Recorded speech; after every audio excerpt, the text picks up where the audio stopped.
अगर मैकियावेली ने सच में वो छुपी हुई पांडुलिपि लिखी थी, वो सदियों बाद फ्लोरेंस में एक पुरानी किताबों की अलमारी के पीछे छुपे हुए कमरे में मिली थी। कुछ लोग कहते हैं कि ये बस उन कई गुप्त मनोवैज्ञानिक प्रयोगों में से एक था जो उसने लोगों की नज़रों से दूर किया था। दूसरों का मानना है कि ये आम लोगों के लिए बहुत खतरनाक था, लेकिन सच ये है कि वो टेक्स्ट मौजूद था। उसमें मैकियावेली ने बड़ी तीव्रता और ठंडी नीयत से उस चीज का अध्ययन किया जिसे वो इच्छा का अदृश्य व्यवहार कहता था। उसने बताया कि महिलाएं तर्क के जरिए भावनात्मक फैसले नहीं लेती, वे फैसला होता है जज्बातों, एहसासों और छापों के मिले जुले असर से। और अगर इन चीजों को ठीक से कंट्रोल किया जाए तो कोई भी आदमी ऐसा बन सकता है जिसे वो औरत नजरअंदाज न कर सके। मैकियावेली ने रोमांस या मीठे जादू की बात नहीं की थी, उसने बात की थी ताकत और प्रभाव की। कैसे बिना उसकी खबर लगाए उसके दिमाग में घुसा जाए और उसे यकीन दिलाया जाए कि हर कदम जो वो तुम्हारी ओर बढ़ाती है वो उसका खुद का फैसला है। किताब के मुताबिक ये सब शुरू होता है पहली नजर से भी पहले। मैकियावेली ने कहा था, फरेब की शुरुआत होती है कमी से, मौजूदगी नहीं। जो आदमी हमेशा हर वक्त उपलब्ध रहता है उसकी कीमत कम हो जाती है, क्योंकि वो अपनी ऊर्जा बिना कंट्रोल, बिना हदों के और बिना किसी मकसद के दे देता है। वो पहले से पता चलने वाला बन जाता है, और जो आदमी पहले से पता चल जाए वो आकर्षित नहीं करता। उसने लिखा, एक दुर्लभ आदमी एक परफेक्ट आदमी से ज्यादा कीमती होता है। इसका मतलब था कि पहली हथियार आकर्षण या बातचीत नहीं बल्कि रणनीतिक दूरी है। उसने बताया कि दूरी जिज्ञासा पैदा करती है, और जिज्ञासा किसी के भावनात्मक दीवार में पहली दरार होती है। एक औरत उसी से जुड़ती नहीं है जो उसके पास पहले से होता है, समझती है। वो उन चीजों से जुड़ जाती है जो वो अभी तक समझ नहीं पाई है। इसलिए मैकियावेली ने कहा था, सबसे बड़ी गलती जो आदमी करते हैं वो है खुद को ज्यादा समझाने की कोशिश करना। एक प्रयोग में मैकियावेली ने ये एक ग्रुप पुरुषों पर टेस्ट किया। उसने उन्हें कहा कि वे उन महिलाओं के एक कदम पीछे रहें जिन्हें वे जीतना चाहते हैं, न ज्यादा दूर न बहुत करीब, बस एक कदम पीछे। इतने पास कि ध्यान आए लेकिन इतना कम कि चाहा जाए। नतीजा चौंकाने वाला था। महिलाएं न सिर्फ उन पुरुषों के बारे में ज्यादा बात करने लगी, बल्कि वे भी बिना जाने ही उनके करीब आने लगे थे। यही था उस चुपचाप हो रहे मनोवैज्ञानिक खेल की शुरुआत जिसे वो साबित करना चाहता था। मैकियावेली ने लिखा था कि एक औरत उसी चीज के पीछे भागती है जिसे वो खोने का डर महसूस करती है, न कि जो उसके पास पहले से है। ये एक्सपेरिमेंट बिल्कुल यही साबित कर गया। फिर उसने दूसरे स्टेज में गहराई से जाकर भावनात्मक कंट्रास्ट बनाया। मैकियावेली का मानना था कि कोई औरत तभी किसी आदमी से गहरा जुड़ाव महसूस करती है जब वो उसे एक साथ दो भावनाएं महसूस कराता है, सुरक्षा और खतरा। यह खतरा शारीरिक नहीं बल्कि मानसिक होता है। खतरा अच्छा न लगने का डर, भुला दिए जाने का डर, उस एहसास का जो किसी ऐसी शख्स के सामने खड़ा हो जिसे वो पसंद हो लेकिन फिर भी खुद पर काबू न पा सके। एक आदमी जो ज्यादा सुरक्षा देता है वो दोस्त बन जाता है, एक आदमी जो ज्यादा खतरा देता है वो दुश्मन बन जाता है, लेकिन एक ऐसा आदमी जो दोनों का मेल करता है वो नशा बन जाता है। मैन्युस्क्रिप्ट में मैकियावेली बताते हैं कि कैसे वो बातचीत को इस तरह मोड़ते थे कि महिलाओं में छोटी छोटी असुरक्षाएं जाग जाएं और साथ ही तुरंत आराम भी मिले। वो ऐसा कमेंट करते थे जो महिला को थोड़ा उलझन में था, भले ही उस आदमी ने कुछ वादा नहीं किया हो। वो जो कमी महसूस हो रही थी वो भावनात्मक दरवाजा था अगले कदम के लिए, जिसे कहते हैं चुनिंदा प्रतिबिंबन। चुनिंदा प्रतिबिंबन का मतलब था कि केवल उन्हीं लम्हों में समानता दिखाना जब महिला भावनात्मक रूप से कमजोर हो। ये हमेशा सहमत होने या हर हरकत की नकल करने की बात नहीं थी। ये बस उतना ही दिखाने की बात थी जो रिश्ता मजबूत करता। जब महिला कमजोर दिखाती तो आदमी उसे समझता, जब वो मजबूत दिखाती तो आदमी उसे चुनौती देता। जब वो अपने सपनों की बात करती तो वो अपने सपने बताता। और भी बड़े सपने थे उसके, और जब उसने डर की बात की तो उसने हिम्मत दिखाई। इस तरह एक परफेक्ट मैच का भ्रम बन गया। वो नशा सा लगने वाला एहसास कि वही है जो मुझ में कमी थी। इस पहले हिस्से के आखिरी चरण में एक ऐसा सरल लेकिन जानलेवा बात बताई गई थी। मैकियावेली के लिए नजर, आंखों का संपर्क आत्मा की खिड़की नहीं था, ये तो युद्ध का हथियार था। उसने खुद को ट्रेन किया कि आंखों का संपर्क सिर्फ तब तक बनाए रखे जब तक औरत को लगे कि उसे नजरें हटानी चाहिए, और जैसे ही उसने नजरें हटा लीं, दूर हट जाना। अब बहुत देर हो चुकी थी, क्योंकि दिमाग दूर देखकर उसे अनजाने में हार मान लेना समझता है। मैकियावेली ने ठंडे अंदाज में लिखा, जो औरत पहले नजरें झुका लेती है वो बाद में फिर से काबू पाने की कोशिश करती है, और इसी कोशिश में भावनात्मक उलझन शुरू हो जाती है। ये तो बस प्रयोग की शुरुआत थी। बाकी का पांडुलिपि और भी गहरे और अंधेरे तरीकों में गई, जहां फरेब और चालाकी इतनी बारीकी से मिली हुई थी कि आज भी कई लोग मानते हैं कि इसे कभी सार्वजनिक नहीं किया जाना चाहिए था। पांडुलिपि ने बताया कि कला में महारत हासिल करने के बाद जिज्ञासा, भावनात्मक उतार चढ़ाव और आंखों में आंखें डालना, प्रयोग अपने सबसे खतरनाक पड़ाव पर पहुंच गया, यानी मानसिक घुसपैठ। मकावेली ने इसे इस तरह परिभाषित किया कि बिना पूछे इतनी सहजता से किसी महिला के विचारों में घुस जाना कि उसे लगे कि उसने सबसे पहले तुम्हारे बारे में सोचा था। उन्होंने कहा, एक महिला तभी सच में खुद को देती है जब उसे लगे कि तुम्हारा ख्याल उसके अंदर खुद ब खुद जन्मा है, कभी भी जब उसे लगे कि उसे इसके लिए मजबूर किया गया है। ठीक वैसे ही जैसे कोई समझदार नेता अपनी सत्ता थोपा नहीं करता, बल्कि लोगों को उसे फॉलो करने का मन करता है। मैकियावेलियन सेड्यूसर तारीफ जबरदस्ती नहीं कराता, बल्कि उसे बिठा देता है। इसके लिए मैकियावेली ने 3 नाजुक तरीके सिखाए: अनोखा इशारा, बीज वाक्य और भूत जैसी मौजूदगी। अनोखा इशारा एक छोटा, अचानक किया गया काम होता था जो गहरा भावनात्मक असर छोड़ता था।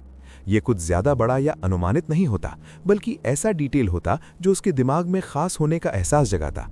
एक्सपेरिमेंट में मैकियावेली द्वारा ट्रेन किए गए पुरुष ऐसे छोटे काम करते, जैसे महिला के बाल की एक लट ठीक करना, उसके कान के पीछे कुछ ऐसा कहते हुए जो बिल्कुल अनोखा हो, और फिर वो जेस्चर कभी दोहराना भी नहीं।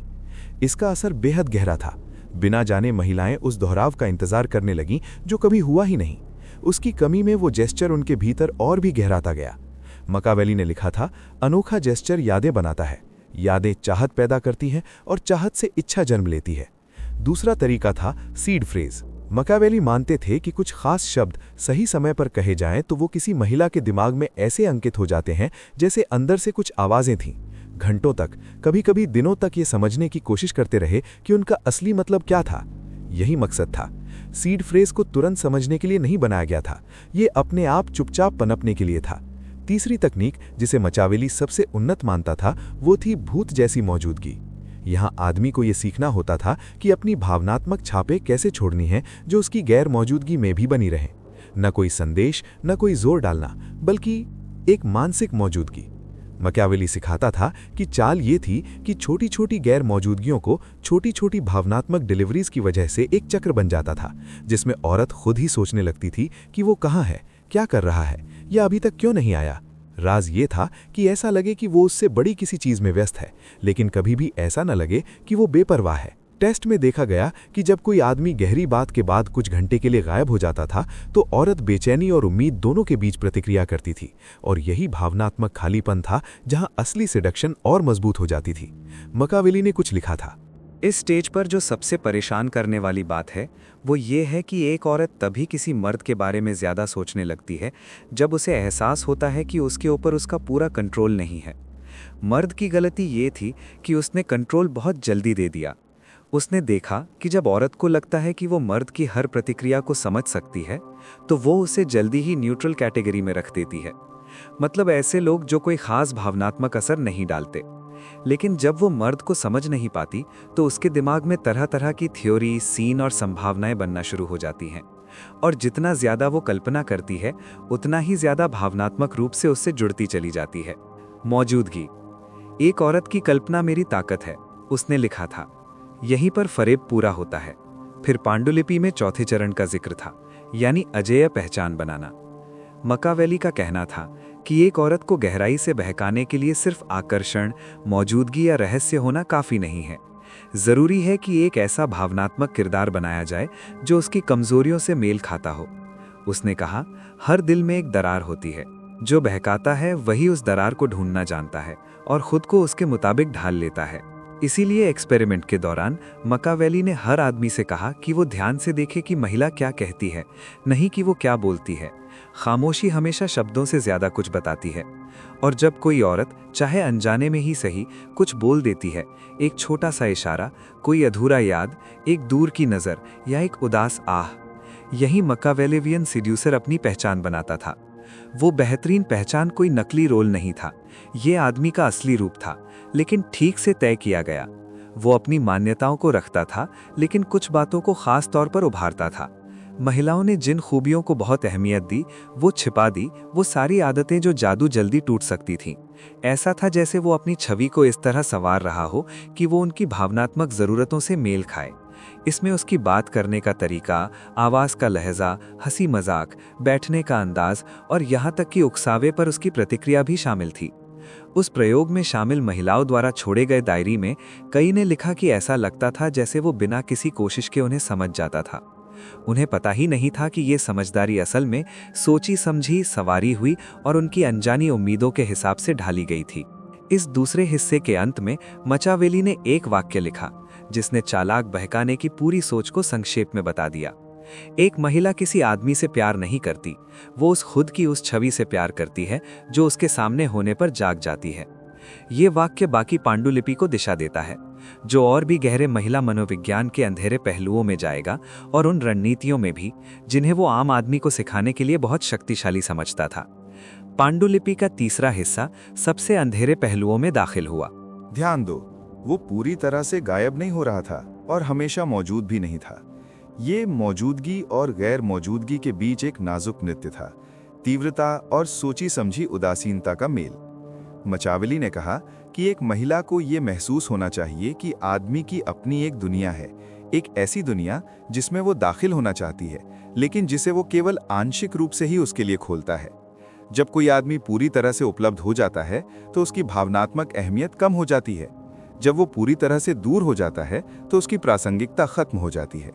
असली आकर्षण उस बीच के इलाके में होता है जहां महिला को लगता है कि उसे कुछ प्रयास करना होगा, उसमें उसके सबसे अच्छे पहलू तक पहुंचना था। एक्सपेरिमेंट में पुरुषों को कहा गया था कि वे छोटी छोटी झुंझलाहटें पैदा करें, न कोई लड़ाई, न कोई अनादर, बल्कि ऐसी थोड़ी असुविधाएं जो महिला को ये एहसास दिलाएं कि वो पूरी तरह से स्थिति पर काबू नहीं पा रही है। इसमें थोड़ा देर से जवाब देना, जब वो सबसे ज्यादा दिलचस्पी ले रही हो तब बात खत्म कर देना, या जब वो तारीफ की उम्मीद कर रही हो तो बातचीत का विषय बदल देना शामिल था। मकसद उसे परेशान करना नहीं था, बल्कि उस हिस्से को एक्टिव करना था जिसे मचावेली ने भावनात्मक विजय की प्रवृत्ति कहा था। उसके हिसाब से महिलाएं उन चीजों में ज्यादा उलझ जाती हैं जिन्हें उन्होंने अभी तक पूरी तरह से सीख नहीं लिया होता, और उन चीजों में कम जो पहले से पक्की होती हैं। लेकिन मचावेली की चालाकी अगली स्टेज में दिखी। उसने इस फ्रस्ट्रेशन को ध्यान की नियंत्रित डोज से इनाम दिया। जब औरत थोड़ी असहज महसूस करने लगी तो आदमी ने कोई इशारा, कोई बात या अपनी मौजूदगी दिखाई जिससे उसे फिर से खास महसूस हुआ। इस तनाव और इनाम के चक्र ने एक खामोश भावनात्मक निर्भरता बना दी। जिन महिलाओं की रिपोर्ट्स का विश्लेषण किया गया था, उनमें इस प्रयोग में कई लोगों ने कहा कि जब वे इन पुरुषों से बात करते थे तो उन्हें कुछ अलग सा महसूस होता था, एक तरह की बेचैनी और आराम का मिश्रण। और यही तो मचावेली चाहता था, भावनात्मक लत जैसा एहसास। उसने लिखा, एक औरत भावनात्मक तीव्रता को गहरे जुड़ाव समझ बैठती है। उसके हिसाब से अगर कोई आदमी इतनी मजबूत भावनाएं पैदा कर सके, चाहे वो विरोधाभासी ही क्यों न हो, तो वो एक ऐसा मनोवैज्ञानिक आधार बना देगा जिसे तोड़ पाना लगभग नामुमकिन होगा। इंसानी दिमाग उसी से जुड़ता है जो दिल को झकझोरता है। ये स्थिर बनाए रखने वाली चीजों की बात नहीं है। इसलिए कमजोर और फीके रिश्ते खत्म हो जाते हैं, जबकि जटिल रिश्ते यादगार बन जाते हैं। मचावेली ने समझा कि भावनात्मक माहौल को नियंत्रित करके आदमी लगाव की लय भी नियंत्रित करता है। इसके बाद पांडुलिपि में प्रयोग की सबसे विवादित तकनीकों में से एक, यानी विशेषता का भ्रम का वर्णन था। यहाँ मचावेली कहते हैं, औरत को ये यकीन होना चाहिए कि उसमें ऐसा कुछ है जो आदमी किसी और में नहीं पाता। सच या झूठ होने से कोई फर्क नहीं पड़ता। मुद्दा ये है कि उसे ये महसूस हो कि वो अनमोल है, लेकिन एक हद तक ही। उसने मर्दों को सलाह दी कि वे उस औरत की खासियतों की तारीफ करें, लेकिन हमेशा ये एहसास दिलाएं कि ये खूबियां खो भी सकती हैं। जैसे कोई मर्द कहे, मुझे अच्छा लगता है कि तुम चीजों को ऐसे देखती हो जो शायद किसी और की नजर में ना आए, लेकिन कभी कभी तुम उसे छुपाने की कोशिश करती हो। इस तरह तारीफ के साथ एक नन्हा सा शक भी जुड़ा रहता था, और वही शक उसके अंदर ये साबित करने की चाह जगा देता था कि वो सच में उसके लिए अनोखी है। मचावेली ने इस तकनीक को भी आजमाया था। रणनीतिक टकराव, ये एक तरह का नर्म विवाद था जहां आदमी किसी महिला की किसी बात को इसलिए सवाल उठाता था ताकि उसे नीचा दिखाए नहीं, बल्कि भावनात्मक गहराई पैदा करे। वो मानता था कि जब एक महिला महसूस करती है कि कोई आदमी उसकी वो बातें देखता है जो दूसरे नजरअंदाज कर देते हैं, तो वो उसे अपनी पहचान से जोड़ने लगती है। ये तकरार नहीं था, ये नियंत्रित उकसावा था। जैसे कोई वाक्य, तुम मजबूत लगती हो लेकिन तुम्हारी आंखें कुछ और ही कहती हैं। में वो ताकत होती थी कि वो भावनात्मक जगह खोल दे जहां और अधिक करीब और कमजोर हो सकें। बातचीत में इस प्रयोग से पता चला कि जब पुरुष इस तरह के धीरे धीरे टकराव का इस्तेमाल करते थे तो महिलाएं भावनात्मक रूप से करीब आती थीं, खुद को समझाने, खुलने और अपनी बात सही ठहराने की कोशिश करती थी।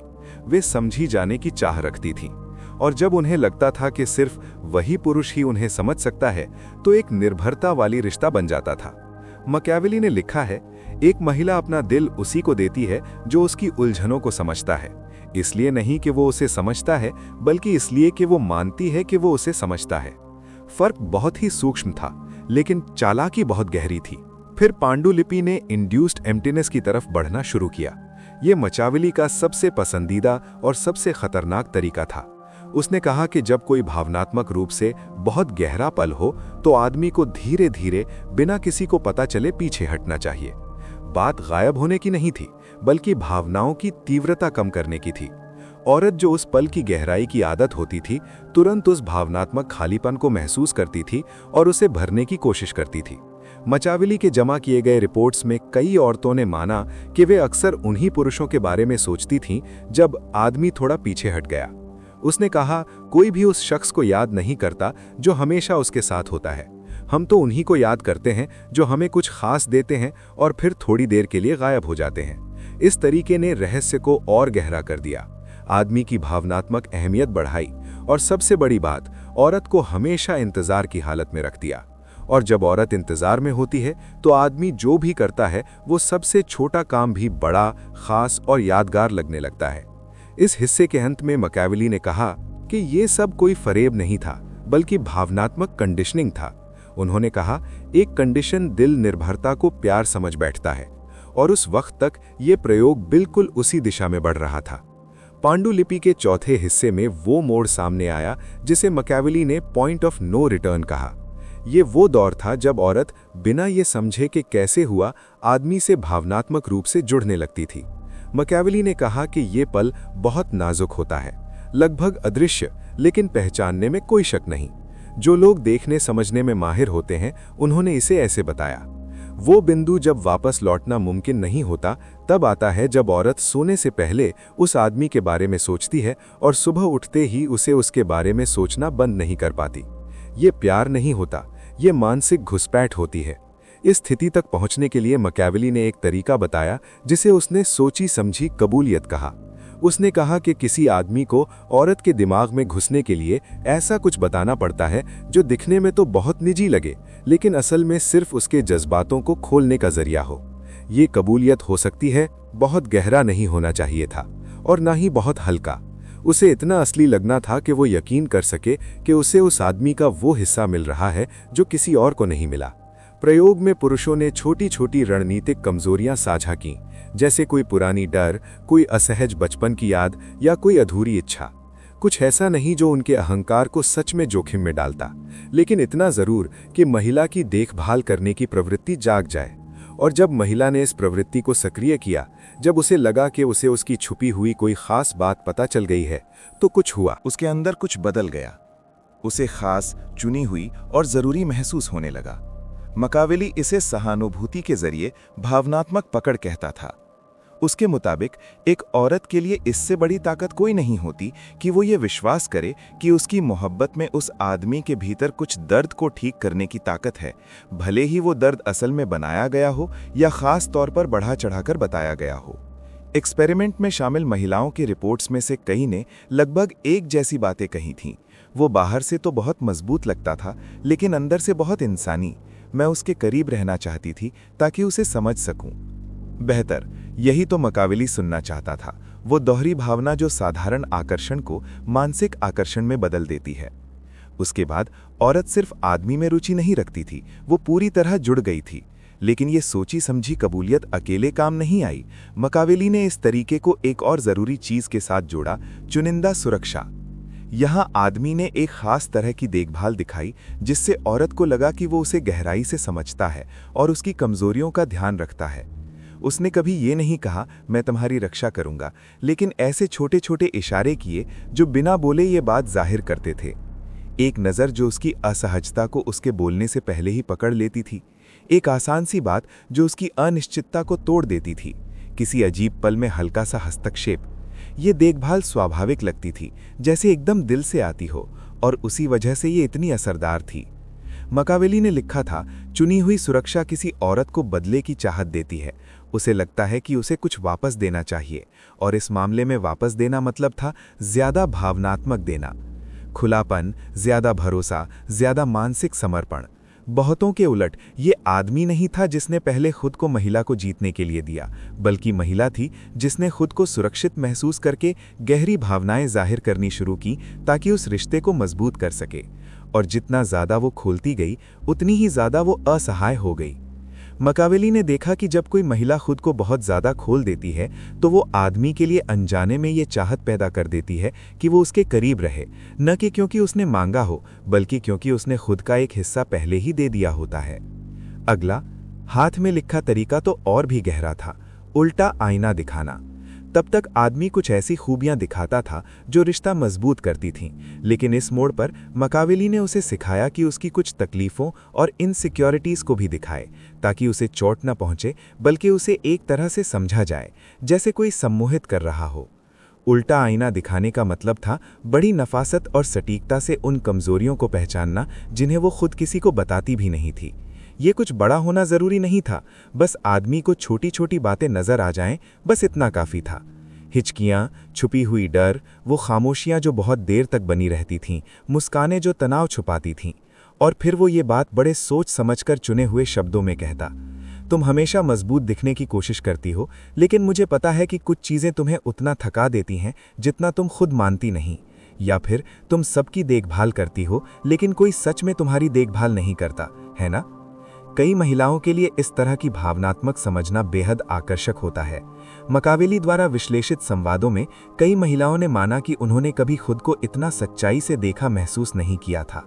उसने निष्कर्ष निकाला, एक औरत उस आदमी को खुद को समर्पित कर देती है जो उसकी उन पहलुओं को देख पाता है जिन्हें वो खुद भी नजरअंदाज करती है।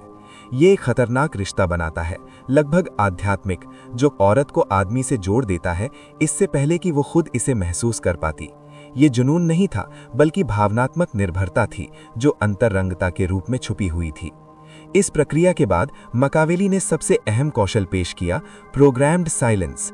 जब आदमी को पता चलता कि औरत भावनात्मक रूप से जुड़ चुकी है, तो वो धीरे धीरे अपनी ध्यान देने की मात्रा कम करता, न कि सजा के तौर पर, बल्कि एक रणनीति के रूप में। मकावेली के मुताबिक खामोशी सबसे ताकतवर भावनात्मक प्रेरणा होती है। उन्होंने कहा कि जब कोई औरत गहरे अनुभवों के बाद अचानक खालीपन महसूस करती है, तो वो उस खालीपन को अपनी कल्पनाओं, उम्मीदों और व्याख्याओं से भरने लगती है। उन्होंने लिखा कि इसी खामोशी में वो उस आदमी का आदर्श रूप बनाने लगती है। इसलिए आदमी को कुछ भी करने की जरूरत नहीं होती, बस उसे थोड़ी देर के लिए गायब रहना काफी होता है, जिससे वो सोचने लगती है कि वो क्या सोच रहा होगा, क्या कुछ बदल गया है या क्या उसने कोई गलती कर दी है। सवाल करने से असुरक्षा पैदा होती थी, लेकिन एक नरम, कंट्रोल की हुई असुरक्षा। और यही वो भावना थी जिसे मकावेली सबसे असरदार मानता था। उसने देखा कि जब कोई औरत अपनी भावनात्मक संतुलन वापस पाने की कोशिश करती है, तो वो अपने आप ही संपर्क फिर से स्थापित करना चाहती है। और जब आखिरकार संपर्क होता है, तो वो ज्यादा समर्पण, ज्यादा गहराई और ज्यादा लगाव के साथ प्रतिक्रिया देती है। उस आदमी के लिए तब वो एक तरह का भावनात्मक सुरक्षित ठिकाना बन जाता था, भले ही वो खुद ही उस ठिकाने की जरूरत पैदा करने वाला हो। इस हिस्से के अंत में मकावेली ने निष्कर्ष निकाला कि फरेब ये इस बारे में नहीं है कि कोई महिला आपको पसंद करे, बल्कि इस बारे में है कि उसे ये एहसास दिलाना कि उसे आपकी जरूरत है, ताकि वो उस भावनात्मक संतुलन को बनाए रख सके जिसे आपने खुद बिगाड़ दिया है। एक क्रूर तर्क है, लेकिन बेहद असरदार, और प्रयोग के दूसरे भाग की बुनियाद भी। पांडुलिपि के 5वें हिस्से की शुरुआत एक ऐसे वाक्य से हुई जिसे कई इतिहासकार माचावेली की सबसे ठंडी और सटीक बात मानते हैं। जब कोई महिला सोचती है कि उसने पुरुष को चुना है, तो खेल जीत गया। जब वो सोचती है कि उसे जीता जा रहा है, तो खेल हार गया। यही इसका मूल था। अगला दौर था एक्सपेरिमेंट का, डायरेक्टेड सेल्फ इल्यूजन। मकावेली ने पाया कि सबसे गहरा फरेब तब पैदा होता है जब औरत खुद ही एक कहानी बनाती है जो ये बताती है कि वो आदमी दूसरों से अलग क्यों है। सड्यूसर का काम उसे कुछ समझाना नहीं था, बस उसके सामने कुछ टुकड़े रखना था, जैसे किसी इमोशनल पजल के ढीले ढाले टुकड़े। औरत खुद वो पजल पूरा करती है, और जब वो पूरा हो जाता है तो वो इतना भावनात्मक रूप से जुड़ जाती है कि पीछे हटना मुश्किल हो जाता है। इस फेज की पहली तकनीक थी इंटरप्रेटिव फ्रेम। यहाँ वो आदमी कभी खुद को पूरी तरह से परिभाषित नहीं कर पाया। वो अपने बारे में बहुत कम बोलता था, लेकिन कभी कभार कुछ अस्पष्ट जानकारी निकल जाती थी। कोई खास हुनर, कोई पुरानी हार, कोई रहस्यमयी इच्छा या कोई ऐसा स्वभाव जो विरोधाभासी लगता था। जब महिला इन बिखरे हुए टुकड़ों को समझने की कोशिश करती तो उसने उस आदमी की तुलना में कहीं ज्यादा समृद्ध और आदर्श छवि बना ली। माकियावेली ने लिखा था, महिला का दिमाग उस चुप्पी को पूरा करता है जो आदमी की मौनता दर्शाती है। जिन महिलाओं के अनुभवों का अध्ययन किया गया उसमें यह बात साफ नजर आई। वो ऐसा लगता था जैसे उसके अंदर एक पूरी दुनिया थी, या फिर मैं सब कुछ जानना चाहता था लेकिन उसने कभी सब कुछ नहीं बताया। जो खलल था, जो खाली जगह थी उसके दिखाए और छुपाए हुए के बीच, वही तो उसकी दिलचस्पी को बढ़ाता था। दूसरी चाल थी सोची समझी संयोग। मकावेली ने लोगों को ऐसे मौके बनाने को कहा जो खुद ब खुद लगें, लेकिन असल में बड़े ध्यान से तैयार किए गए हों, ताकि भावनात्मक असर पड़े। इस प्रयोग का क्लासिक उदाहरण है, एक आदमी कैजुअली अपनी पसंदीदा गाना का जिक्र करता और हफ्तों बाद मौका देखकर वही गाना कहीं बजने लगता जहां दोनों मौजूद होते। वो मौजूद थे। कोई एक तालाब के पास बचपन की यादों के बारे में बात करता और कुछ दिन बाद बिना बताए उस महिला को पानी वाले किसी जगह पर बुलाता। इस तरह का प्रतीकात्मक जुड़ाव इतना जोरदार होता कि महिलाओं को लगता जैसे ये तकदीर थी। माकियावेली ने लिखा था, तकदीर कोई चीज नहीं होती, ये तो भावनात्मक इंजीनियरिंग है। तीसरी तकनीक थी अप्रत्यक्ष तरीका। मकावेली समझ गए थे कि कोई औरत किसी आदमी की मौजूदगी से नहीं बल्कि इस एहसास से प्यार करती है कि वो उसे समझता है। इसलिए पुरुष परीक्षण में लोगों को अपनी भावनाओं, मूल्यों और सोच के बारे में बात करने को कहा गया था। सीधे रिश्ते की बात नहीं करनी थी, लेकिन ऐसा कुछ कहना था जिसे महिला अपने हिसाब से उस चीज से मेल खाता समझ सके जो वो चाहती थी। जैसे कि मुझे ऐसी औरत चाहिए कहने की बजाय आदमी अपनी तारीफ करता कि वो मजबूत, संवेदनशील या वफादार लोगों में क्या पसंद करता है। महिला जब सुनती तो अपने आप उसे उस बात से जोड़ने लगती, और जब उसे लगता कि वो उसके आदर्शों से मेल खाती है तो वो वही अनुभव करने लगती थी जिसे माकियावेली ने बढ़ा हुआ प्रतिबिंब कहा है, अपना अहंकार। चौथा तरीका, और शायद इस दौर का सबसे चालाक तरीका था, भावनात्मक कड़ी। माकियावेली ने कहा कि महिला को ऐसा महसूस होना चाहिए कि आदमी उसे छोटे छोटे, लगभग नजर न आने वाले भावनात्मक बदलावों से हिला सकता है। ये जलन या ड्रामा बनाने के लिए नहीं था, जैसे जब वो कोई जल्दबाजी में फैसला करे तो थोड़ा सा निराश दिखाना, फिर मुस्कुराते हुए कहना, मैं तुम्हें समझता हूँ। ये छोटे भावनात्मक बदलाव उसे बिना ध्यान दिए उसके व्यवहार को उसके हिसाब से ढालने पर मजबूर कर देते थे। ये एक तरह का भावनात्मक तरीका था, कंडीशनिंग, जो साफ साफ नहीं थी, नहीं जुबानी, लेकिन बहुत गहरा असर डालती थी। एक्सपेरिमेंट के रिकॉर्ड्स में माकियावेली ने देखा कि जब आदमी ये छोटे छोटे इमोशनल बदलाव करता था तो औरत अपने आप उसकी नजरों में अपनी इमेज सुधारने लगती थी। ये इसलिए नहीं कि उसने उसे ऐसा करने को कहा था, बल्कि क्योंकि वो चाहती थी कि उनका रिश्ता बना रहे। इसे माकियावेली ने प्रभावी आत्म सुधार कहा। औरत अपने व्यवहार में खुद बदलाव करती है, सोचती है कि ये उसकी अपनी मर्जी है, जबकि असल में ये सूक्ष्म असर बड़े ही सोच समझकर डाला गया था। इसके बाद आया संदेह की एक खास तकनीक। माकियावेली के मुताबिक संदेह इंसानी चाहत का सबसे ताकतवर हिस्सा है। यहाँ बात किसी आदमी के चरित्र पर शक करने के नहीं है, बल्कि उसके जिंदगी पर उसके असर को लेकर संदेह है। जैसे कहीं आवाज का बदल जाना, अचानक रुक जाना, अधूरा वाक्य बोलना। महिलाओं ने बताया, कभी कभी ऐसा लगता था कि वो कुछ खास कहने वाला था लेकिन रुक गया, या ऐसा लगता है हमारे बीच कुछ अनसुलझा रह गया हो। इससे एक नरम नरम भावनात्मक तनाव पैदा होता था, जहां महिला को लगता था कि हवा में कुछ खास बात है जिसे सुलझाना जरूरी था, और कोई चीज दिल को उतना कस के नहीं पकड़ती जितना कुछ ऐसा जो लगता है कि होने वाला है लेकिन कभी पूरा नहीं होता।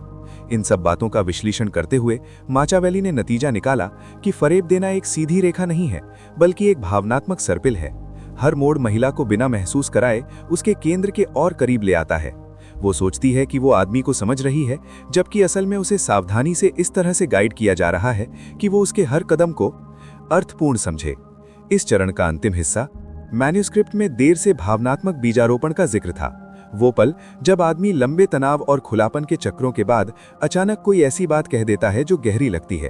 कुछ ऐसा जैसे, कभी कभी मुझे लगता है कि तुम मुझमें वो हिस्से देखती हो जो कोई और नहीं देख पाता, या काफी वक्त हो गया जब मैंने किसी से ऐसे जुड़ा था। औरत इसे एक भावनात्मक खुलासे की तरह लेती है, लेकिन माकियावेली जानता था कि ये बस आदर्श बनाने के चक्र को लंबा खींचने का जरिया था। उसने लिखा, औरत आदमी की इच्छा नहीं करती, वो चाहती है कहानी कि वो उसके साथ रह सकती है। इस बिंदु तक प्रयोग ने ठीक यही साबित किया। हर तकनीक ने उस भावनात्मक कहानी को गढ़ा जिसे वो खुद तब तक बचाने लगी थी जब तक कोई असली रिश्ता बना ही नहीं था। और इसी खुद की धुंधली कल्पना के साथ माकियावेली सबसे अंधेरे हिस्से की ओर बढ़ा। कैसे इस कहानी को गहरे लगाव में बदला जाए। पांडुलिपि का छठा हिस्सा टोन में बदलाव के साथ शुरू हुआ। तब तक माकियावेली ने भावनात्मक मैनिपुलेशन के ऐसे तरीके बताए थे जो हालांकि तीव्र थे फिर भी नाजुक थे। लेकिन यहां से बिल्कुल सही कहा, उसने उस चीज को एक्सप्लोर करना शुरू किया जिसे वो संरचनात्मक बहलाना कहता था। एक ऐसा दौर जब औरत सिर्फ महसूस ही नहीं करती बल्कि अनजाने में अपने भावनात्मक जीवन को उस आदमी के इर्द गिर्द फिर से व्यवस्थित कर लेती है। उसने इस हिस्से की शुरुआत एक चौंकाने वाली बात से की थी। एक औरत उस आदमी से नहीं जुड़ती जो उसे चाहता है, बल्कि उस आदमी से जुड़ती है जो उसके फैसलों की आंतरिक दिशा बदल देता है। यानी जहां आम बहकाने से औरत किसी आदमी को पसंद करती है, वहीं माकियावेली बहकाने से औरत उसके कारण अलग तरीके से बर्ताव करने लगती है। पहला इस दौर की तकनीक थी एक स्थिर भावनात्मक जुड़ाव। माकियावेली ने पाया कि किसी औरत के लिए जरूरी था कि वो किसी आदमी को अपने दिमाग में लगातार बनाए रखे। इसके लिए उसे एक खास वजह बनानी पड़ती थी जो उसे अपने आप याद दिलाती रहे। ये कोई भौतिक तोहफा नहीं था, न ही कोई तैयार किया हुआ फराज, ये कुछ भावनात्मक था। प्रयोग में पुरुष गहरे और तीव्र पलों को पैदा करते थे। एक जोरदार बातचीत, एक भारी खामोशी, एक नज़र जो उसकी सुरक्षा को तोड़ती लगती थी और फिर तुरंत उस पल को खत्म कर देती थी। इससे एक जुड़ाव बनता था। जब भी वो बाद में रोजमर्रा की जिंदगी में ऐसी कोई भावना महसूस करती, उसका दिमाग उसे उस आदमी से जोड़ देता जो पहली बार उसे ये भावना जगाने वाला था। माकियावेली ने समझाया, जो कोई नई भावना जगाता है वही उस भावना वाली याद का मालिक बन जाता है, और उसके लिए याददाश्त का मतलब ताकत था। दूसरी तकनीक, जिसे वैकल्पिक डुबकी कहा गया, इसमें महिला को विरोधाभासी भावनाओं की स्थिति में रखा जाता था, लेकिन कंट्रोल्ड तरीके से, बिना किसी उथल पुथल के। एक मुलाकात में वो आदमी गहरा, ध्यान देने वाला और सतर्क होता था। दूसरी बार वो कुछ अलग रहता था। दूरी, कुछ लोग दूसरी चीजों पर ध्यान देते हैं, ठंडापन नहीं, अहमियत। माकियावेली का मानना था कि इन दो तरीकों को बदल बदल कर अपनाने से आदमी उस औरत के मन में ये एहसास पैदा करता है कि उसे उसके करीब आने के लिए थोड़ा मेहनत करनी पड़ेगी। इससे जीतने की प्रवृत्ति जागती है, लेकिन ये भावना से होती है, दिमाग से नहीं। प्रयोग में शामिल महिलाओं की बातें एक जैसी थीं। मैं जानना चाहती थी कि उसका असली रूप कौन सा है। ऐसा लगता था जैसे मैं हमेशा उसे जान रही हूँ और साथ ही उसे पाने की कोशिश भी कर रही हूँ। लगातार तलाश करना वाकई में वो असर था जो चाहिए था। तीसरी तकनीक, जो लगभग गणित की तरह सटीक बताई गई थी, वो थी भावनात्मक ध्यान का उलट जाना।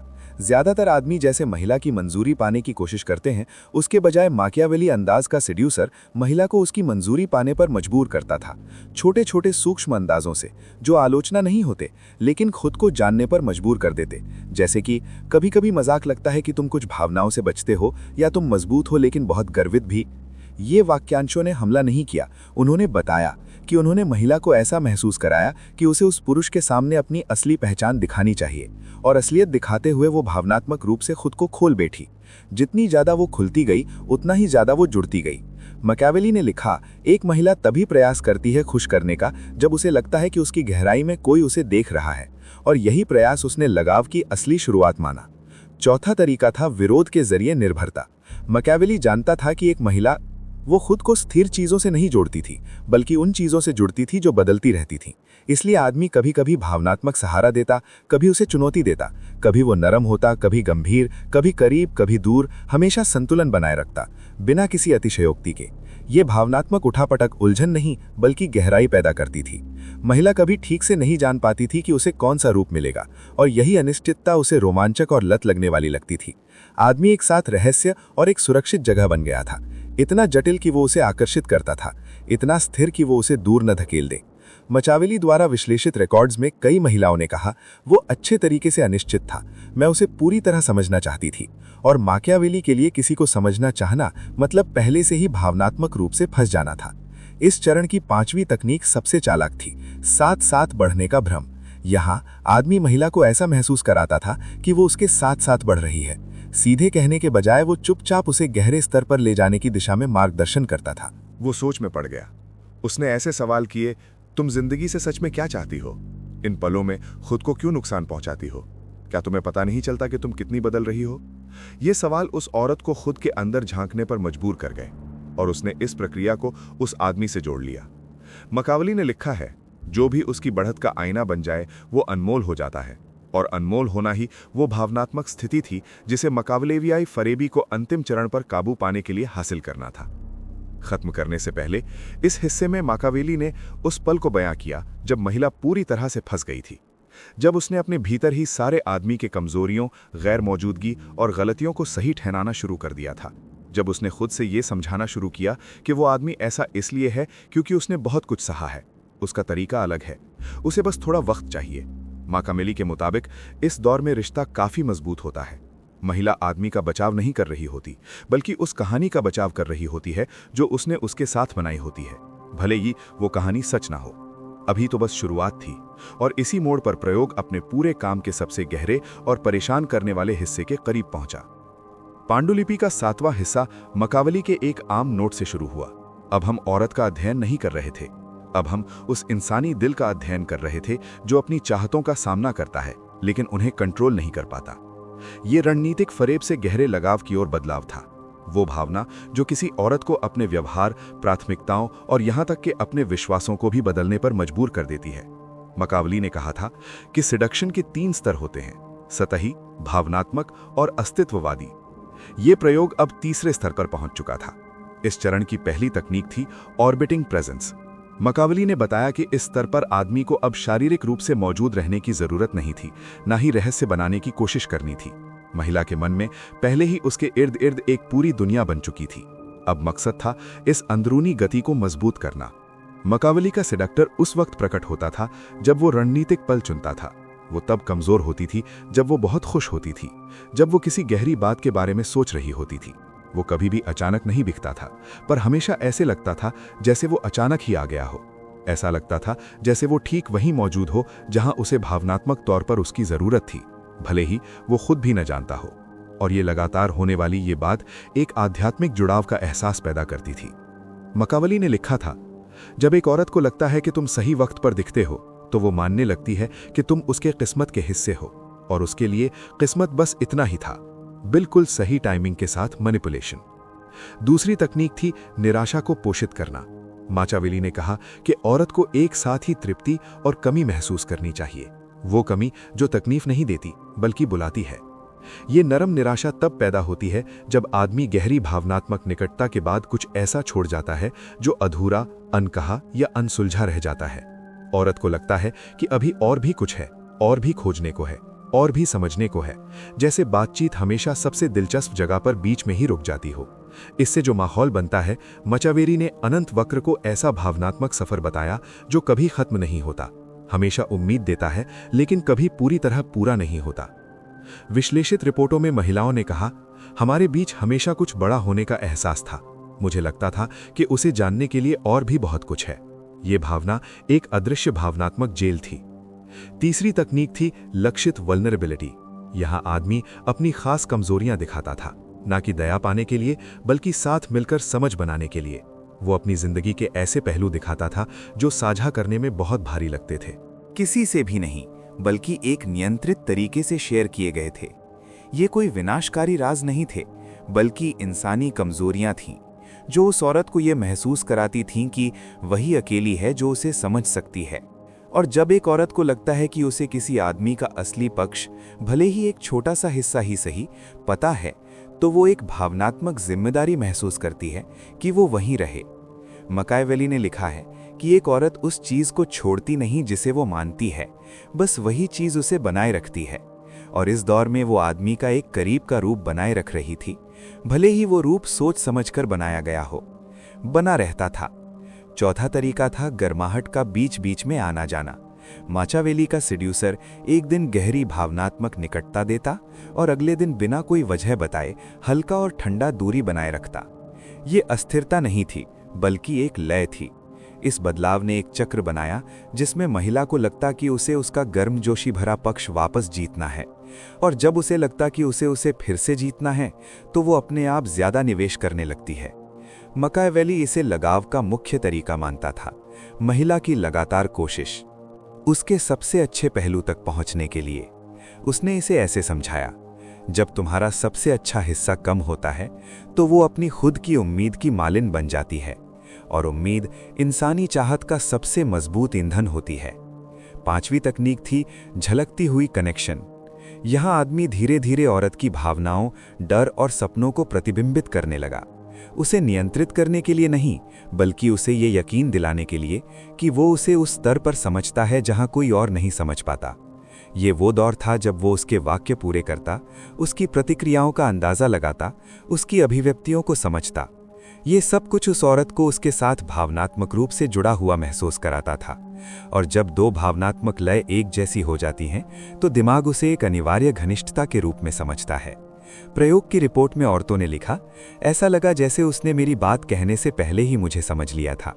ऐसा महसूस हुआ जैसे मैं उससे किसी अदृश्य चीज के जरिए जुड़ी हुई हूं।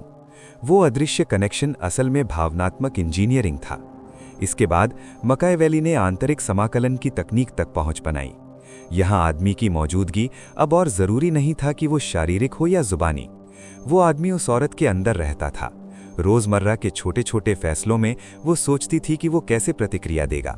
भावनात्मक छोटे छोटे पल में वो कल्पना करती थी कि वो क्या कहेगा। जब भी उसे असुरक्षा महसूस होती, वो उसके शब्द याद करती। मकावेली ने कहा था कि जब उसके भीतर की आवाज़ उसकी आवाज़ जैसी लगने लगती है तो ये प्रक्रिया पूरी हो जाती है। वो आदमी उस औरत के अंदर मौजूद होने लगता, भले ही वो वहाँ ना हो, और वो उसी आंतरिक मौजूदगी के अनुसार काम करने लगती। यही सबसे गहरा रूप था फरेब का, एक ऐसा फरेब जिसे अब लागू करने की ज़रूरत ही नहीं थी, वो खुद ही चलता रहा। इस हिस्से के आखिरी हिस्सों में मकावेली ने सबसे खतरनाक घटना, प्रगतिशील उचित ठहराव, को समझाया। औरत हर उस काम को सही ठहराने लगी जो आदमी का समझ में नहीं आता था। अगर वो दूर हटता तो वो कहती कि ये उसकी प्रकृति है। अगर वो अचानक दिखता तो कहती कि वो सहज है। अगर वो चुप रहता तो वो इसे गहराई कहती। अगर वो गलतियां करता तो कहती कि वो जख्मी है। उन्होंने लिखा, जब कोई औरत गहराई से जुड़ी होती है तो वो आदमी से प्यार नहीं करती, वो प्यार करती है। उसने उसके लिए अपने अंदर एक ऐसी व्याख्या बना ली थी जो उसे बचाने का काम करती थी, और ये भावनात्मक सुरक्षा एक दीवार बन गई जो लगाव को लगभग तोड़ना नामुमकिन बना देती थी। इस चरण तक प्रयोग पहले ही हर सोचनीय नैतिक सीमा को पार कर चुका था। फिर भी मकावेली ने सबसे आखिरी हिस्सा सबसे बड़े छल कपट के लिए रखा था, जिसमें लगाव को बेवजह की निष्ठा में बदल दिया गया। विद्वानों के अनुसार पांडुलिपि का अंतिम हिस्सा सबसे खतरनाक था। यहाँ मकावेली ने किसी भी सैद्धांतिक नाजुकता को छोड़ दिया और स्पष्ट रूप से वर्णन किया। लगभग सर्जिकल सटीकता के साथ पहले से बनी भावनात्मक जुड़ाव को मानसिक वफादारी में बदलने का तरीका। प्रयोग का आखिरी चरण, उसने एक ऐसा वाक्य कहा जिससे आज भी पढ़ने वाले असहज महसूस करते हैं। प्यार में डूबी महिला पुरुष की तलाश करती है। जो महिला जुड़ी हुई होती है वो पुरुष का इंतजार करती है, लेकिन वफादार महिला अपना संसार पुरुष के इर्द गिर्द बनाती है। प्रयोग इस मुकाम पर पहुंच चुका था, और जो मकावेली ने आगे बताया वो अब फुसफुसाहट नहीं, भावनात्मक वास्तुकला थी। इस अंतिम चरण की पहली तकनीक, इसको अनिवार्यता की भावना कहा जाता था। मकावेली ने समझाया कि हफ्तों की नियंत्रित भावनात्मक भागीदारी के बाद आदमी उस महिला में ये एहसास पैदा करने लगा कि उनके बीच जो कुछ भी है वो चुनावों का नतीजा नहीं, बल्कि किसी बड़ी ताकत का फल है। वो ऐसे जुमले कहता था, मजेदार बात है, चाहे हम दूर हों फिर भी लगता है हम हमेशा उसी जगह लौट आते हैं, या फिर पता नहीं क्यों हमारी बातचीत हमेशा किसी तीव्र अंदाज में खत्म होती है। ये बातें तारीफ नहीं थी, बल्कि एक कहानी बयान कर रही थीं। संरचनाएं, उन्होंने महिला को यह एहसास दिलाया कि जो उनके बीच था वो सिर्फ संयोग नहीं, बल्कि भावनात्मक तकदीर थी, और जब कुछ अनिवार्य लगने लगे तो उस पर सवाल उठाना बंद हो जाता है। दूसरी तकनीक थी कम मिलने वाली मान्यता। पहले के चरणों में गहरी लगाव बनाने के बाद पुरुष अब भावनात्मक मान्यताएं देता था जो कम तो मिलती थीं, लेकिन बहुत ताकतवर होती थीं। सही वक्त पर दिया गया एक तारीफ, एक नज़र जो सब कुछ कह जाती थी, एक अनप्रत्याशित देखभाल का इशारा। मकावेली ने कहा, जितनी कम मंजूरी मिलती है उसका उतना ही अधिक महत्व होता है। जितनी ज्यादा उसकी कद्र होगी उतनी ही ज्यादा उसकी मांग बढ़ेगी, और इसलिए औरत ने स्वाभाविक रूप से व्यवहार करना शुरू किया ताकि वो उस मान्यता की हकदार बने, न कि खुली मैनिपुलेशन के चलते, बल्कि क्योंकि भावनात्मक कंडीशनिंग पहले से ही मौजूद थी। तीसरी तकनीक थी भावनात्मक गठबंधन। यहाँ आदमी ने औरत के साथ केवल अपनी कमजोरियां ही नहीं, बल्कि मिशन, लक्ष्य और अंदरूनी चुनौतियां भी साझा करनी शुरू की। ये रिश्ते के वादे नहीं थे, बल्कि भावनात्मक दिशा निर्देश थे। वो ऐसे बातें करता, कुछ चीजें हैं जिन्हें मैं बदलने की कोशिश कर रहा हूँ, खुद को, या मैं अभी कुछ बड़ा करने में लगा हूँ। वो महिला जो पूरी तरह से इसमें शामिल थी, उसे लगने लगा कि वो इस प्रक्रिया का हिस्सा है। वो खुद को ऐसा अकेला इंसान समझती थी जो उसके इस पहलू को सच में समझता है। और जब उसे लगा कि वो उसकी तरक्की का हिस्सा है तो सबसे मजबूत भावनात्मक रिश्ता बना, जो मकसद का रिश्ता था। मकावेली ने लिखा है, एक महिला वफादार होती है उस आदमी के लिए नहीं, बल्कि उस आदमी के लिए जो उस चीज का प्रतिनिधित्व करती है जो वो खुद बनना चाहती है, उसके साथ। दूसरे शब्दों में वफादारी उस एहसास से आती है कि कुछ बनाया जा रहा है साथ मिलकर, भले ही वो बनावट ज्यादा प्रतीकात्मक थी असली से। चौथी चाल, जो शायद सबसे परेशान करने वाली थी, वो थी नियंत्रित भावनात्मक असहमति। जब वो औरत को भावनात्मक गहराई के पल देता था, उसी वक्त मैकियावेली चालाक प्रेमी ऐसी छोटी छोटी टकरावें डालता था जो औरत खुद नहीं सुलझा पाती थी। अचानक खामोशी, दूर की नजर, कोई ऐसा वाक्य जो छुपा हुआ भावनात्मक बोझ लिए होता था। ये सब छोटी छोटी असहमतियां बनाती थीं, छोटे छोटे भावनात्मक दरारें जो औरत को उस आदमी को ठीक करने की चाहत पैदा करती थीं। उसे गहराई से समझना, उसके करीब जाना, बिना जाने ही ये उसे भावनात्मक संरक्षक की भूमिका में ले आई थी। एक्सपेरिमेंट के दौरान मिली रिपोर्ट्स में महिलाएं बार बार ये कहती थीं, मुझे लगा वो कुछ छुपा रहा है और मैं ही वो हूं जो उसकी मदद कर सकती हूं। मुझे लगा कि उसे मेरी जरूरत है। ये जरूरत महसूस होना, जो कि सोच समझकर डाला गया था, बिल्कुल स्वाभाविक लगने लगा और आकर्षण को भक्ति में बदल दिया। पांचवा तरीका था प्रतीकात्मक मजबूती। यहाँ पुरुष ने साझा प्रतीक पेश किए, यादें, अंदर की बातें, छोटे छोटे रिवाज, ऐसे जिक्र जो सिर्फ दोनों ही समझते थे। ये निशान एक साझा भावनात्मक पहचान बनाते थे और पहचान भावनाओं से ज्यादा छोड़ना मुश्किल होती है। मकावेली ने कहा था कि जब कोई औरत किसी निशान को एक आदमी, एक गाने, किसी जगह, आदत या किसी हाव भाव से जोड़ती है, तो वो आदमी से खुद को जोड़ती नहीं, बल्कि उस भावनात्मक चीज से जो वो आदमी दर्शाता है। और निशान लोगों की तरह कभी खत्म नहीं होते। आखिर में मकावेली ने सबसे खास तरीका बताया जो बिल्कुल व्यवस्थित था, गैर मौजूदगी। ये कोई सजादायक गैर हाजिरी नहीं थी, नहीं कोई चालाकी भरी गायब होना। ये एक नर्म, सोची समझी भावनात्मक दूरी थी जिसने उस जमीन को अपने आप फलने फूलने दिया जो पहले बोई गई थी। घंटों या दिनों तक माचावेलियन सेड्यूसर ने उस महिला के दिमाग को खालीपन से भरने के लिए जगह दी, यादों, व्याख्याओं, कल्पनाओं, उम्मीदों और भविष्यवाणियों से। और जितना वो खालीपन भरती गई, वो उतना ही उसके अंदर बढ़ता गया। माचावेली ने इस हिस्से की सबसे प्रसिद्ध लाइन लिखी, वो है, वो आदमी जो औरत को जीतता है, उसकी गैर मौजूदगी ही उसके दिल को पूरा करती है। जब आदमी शांति से, मौजूदगी और काबू में हुई तीव्रता के साथ वापस आता है, तो औरत उसे असली इंसान नहीं, बल्कि उस आदर्श रूप में स्वीकार करती है जिसे उसने खुद बनाया होता है। प्रयोग यहीं खत्म हुआ। मकावेली ने इसे परफेक्ट और अदृश्य फरेब कहा।